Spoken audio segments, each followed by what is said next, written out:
Hello, I'm Robert, and I'm trying something new this time, to do a short summary of my last video and to try and keep just like a few minutes for each point. So this first one is that human beings are very adaptable, very resourceful, and we can live almost anywhere, huge range of temperature. We can cultivate crops, we can eat almost anything, from berries and insects, plants, leaves, roots, almost anything. Then the and then so there could be some extraterrestrials like rainforest frog with a very, very narrow temperature range and humidity requirements, and so you could say we're lucky that we are such an adaptable mammal. We are survivors of the asteroid impact. Indeed, if the dinosaurs had developed a civilization, then it would be much less adaptable than we are because they weren't warm-blooded. So we really are, and then we can cultivate, we can grow things, and so we can grow things even on in a desert using seawater and not very high tech really. And seawater evaporates and gives us salt as a byproduct, and in the desert. And then there's also being able to, we don't need to go to Mars or the moon, although we could. We could go to the moon and grow crops there, but we don't need to. We've got plenty of room for crops on the Earth, just the land areas we have. And we've got the equivalent of several planets' worth. We could, if we had floating farms in the sea using much, much lower tech than would be needed for a space colony, then we could have sea colonies.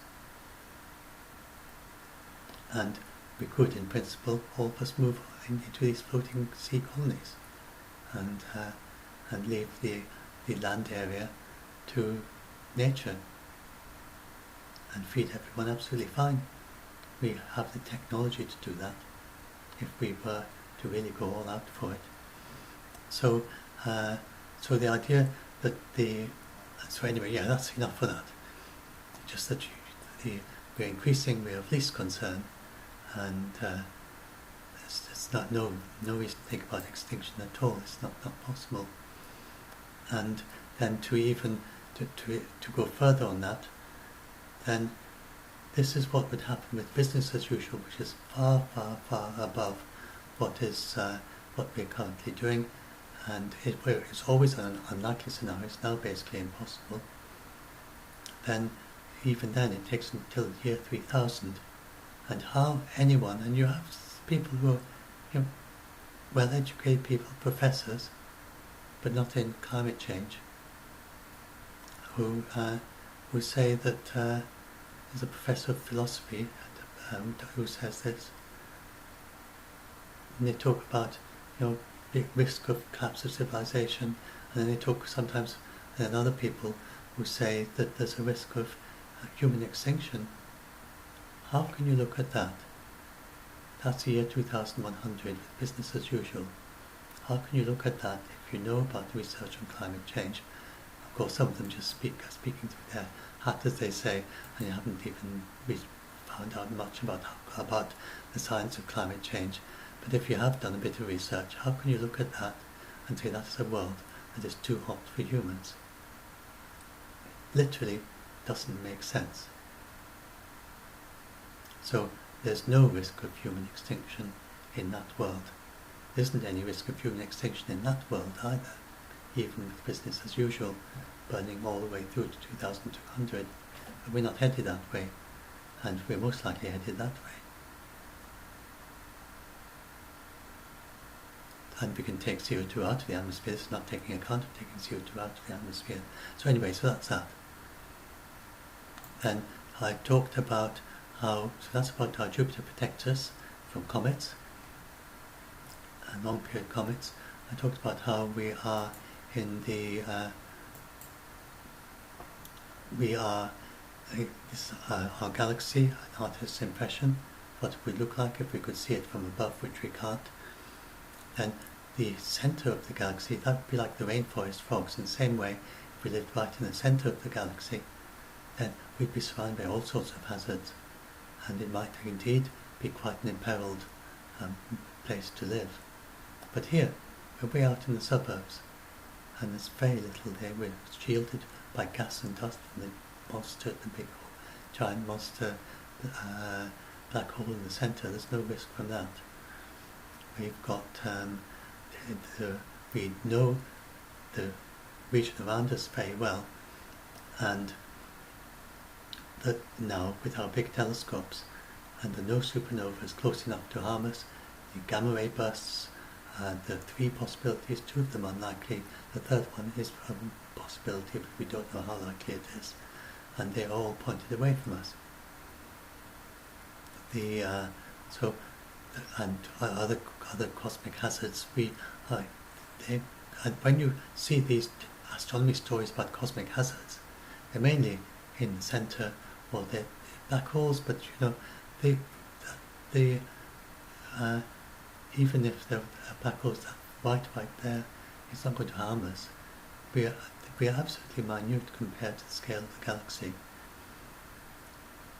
So there's nothing. We just don't need to worry about these things. That's about Jupiter protects us. And I talked about our asteroids and how it's really only the small asteroids that we need to worry about. We know all the ones of a dinosaur size. We know 95% of the ones that are 1,000th of a dinosaur size, which is the smallest size that can have some small global effects. The last of that size was 700,000 years ago, and you got the tools of Homo erectus amongst the debris, the tektites, the molten glass thrown up by that asteroid. It wasn't made extinct at all. Just a relatively small asteroid. We now are safe from just about all asteroids, and it's not impossible to die of an asteroid. A few die per century. We would now, however, notice most of those in advance. So the risk is absolutely minute on a personal level. Far less than from lightning, far less than from the very rare death from hailstone, and I doubt if many of those who listen to this know anyone who died in a hailstone, of being killed by a hailstone. But that happened, for instance, in last one in the United States in the year 2000, and it's happened very occasionally from time to time. There are no examples of anyone actually dying, someone injured, but not someone actually dying as a result of an asteroid in the United States, ever in recorded history. So that was about that. And then I talked about how there are loads of mistakes in the sensationalist press, and not in even the mainstream press. This is about how those are the seawater greenhouses I told you about, and this is about how the land area of that we can certainly do renewables. So I talked a bit about that. That there's plenty of space for them in the world. Solar panels get mixed with other things, either in the deserts or roofs or other stuff, and the wind turbines use up hardly any space, and there's also a lot happening off land, offshore, and then the ways to deal with peaking power. And then I talked about these two insect studies. So going back, I've just given the other video. So this was that insect study where they used the domestic honeybee to in a study of insect decline around the world, for both China and Australia. And that's like using pigs in China as looking at whether pig numbers have decreased or increased, and deducing from that things about whether mammals in China are threatened or not. It's totally irrelevant. It just it's ridiculous that this article became top news and it was even on television with the researchers giving a minute or two of their time explaining to us what they did, and it was very low quality research. It didn't deserve that amount of attention. It probably deserved to be published, but not to be made headline news.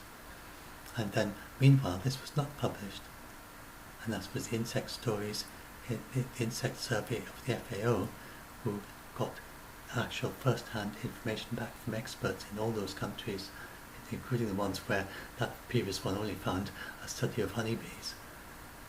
All these countries, and they got the experts telling them what's happening to their insects, and then they compiled a grid, which I haven't got here, but they show that in some places increasing, some cases decreasing, or it's mixed, or it's steady, and there's lots of work being done, and the only consistent pattern was that some decline in grassland, grazed pastures. There's a decline of insects. This is not due to global warming. This is most of these insects, where they are declining, it's mainly due to insecticides. And it needs more care in how we use insecticides, flower-rich meadows, borders to meadows and strips in fields, and bug hotels, which you can easily make yourself. And this is an example of using stingless bees as pollinators in Malaysia. And that's a bug hotel, another one. And so that was the main thing I talked about there. And it's about how, and then I talked about the corals. I talked about how corals can be replaced by sponges in the worst case, and by seaweeds. And we're not looking for a world without any corals. There will be some corals, but especially in the Red Sea and the very high temperature tolerant corals, for instance in the Great Barrier Reef. So we are headed for a world that will still have some corals, but if we go up very high in temperature, then some of the very, very biodiverse coral communities that we have will be replaced by the less biodiverse sponges and seaweed communities. And that would be very sad. But it's not the end of the world. And the corals do get munched up by crown of thorn starfish, for instance, which are native to Australia, and they, every few years, they eat most of the coral, and then it grows back again. So if we can keep some of the coral, a significant amount, 5% or something, then it can grow back. So the main question is, and we don't know how quickly it's going to adapt, and they think the best way to stay safe is to stay below 2 degrees C. So that's most of the things I talked about in that longer video, and so that just gives you a. Then this was about how we are increasing, we are reversing desertification and all the positive things we're doing. And I also talked at the beginning about this. You can read it for yourself. I read out the beginning of this, about how we're doing so much. That it's only a few years ago, most of you and most people in the world just weren't thinking about this at all. And then as soon as we start to do something, and we're doing a huge amount now, then everyone is despairing and saying, giving up, and saying, people saying, should I commit suicide because the world's going to get too hot? And 5 years ago they weren't even thinking about it. And they now they know about it, and we're doing a huge amount in just 5 years. And they think what we're going to do in the next 5 years, and the next 5 years after that. And definitely it is okay to have children. Your children, in fact the children are amongst the people driving the work being done to prevent climate change and to be resilient to it. So your children are likely to be part of this dynamic of being the first zero carbon or sustainable biodiversity preserving renewables using green generation. So yes, do have children. you can't know what their interest is going to be. They mightn't have the slightest interest in this, but they're certainly going to be part of that generation. And as that generation grows up, I think we're going to see big changes. We've already seen huge changes already. But now we're talking about people from the age of 10. They're now going to be, for instance, someone who was 10 in 2015, in 5 years' time they'll be 20. And someone who was 15 back then will now be 20. So we have all these young people, and many of them are very energized and empowered to do something about this. So I don't think we're heading for less action on climate change. I think we're headed for more and more and more as the younger people grow up and they start taking more extensive roles in society. And so that's it. So that's my summary of some of the things that scare people, and it's literally, it makes no sense at all. There's no risk of human extinction. It's literally not. It's nuts. It's people who don't think thoroughly. They're up in a world of ideas, and it's not grounded in the reality.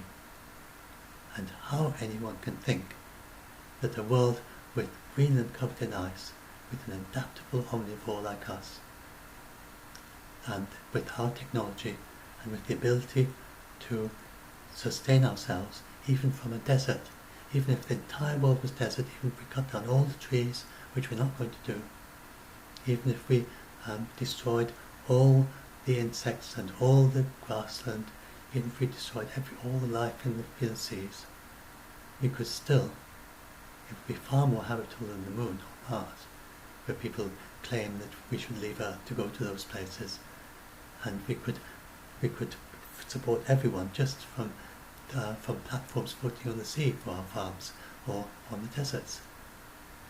So, but those things aren't going to happen. Even with the worst case of global warming, our habitats changing to other habitats like that, if it goes all the way up to 3C, then the Amazon before and the Amazon after is still forest, but with rather more grassland. I'm talking about the natural changes, if they just due to the warming, rather than it being cut down. And the Amazon, the pressure on the deforesting should be going down. Anyway, I've got to stop. I don't want this one to be long. So that was my summary of some of the main things I talked about. You can now watch the longer one if you want to, which is about an hour.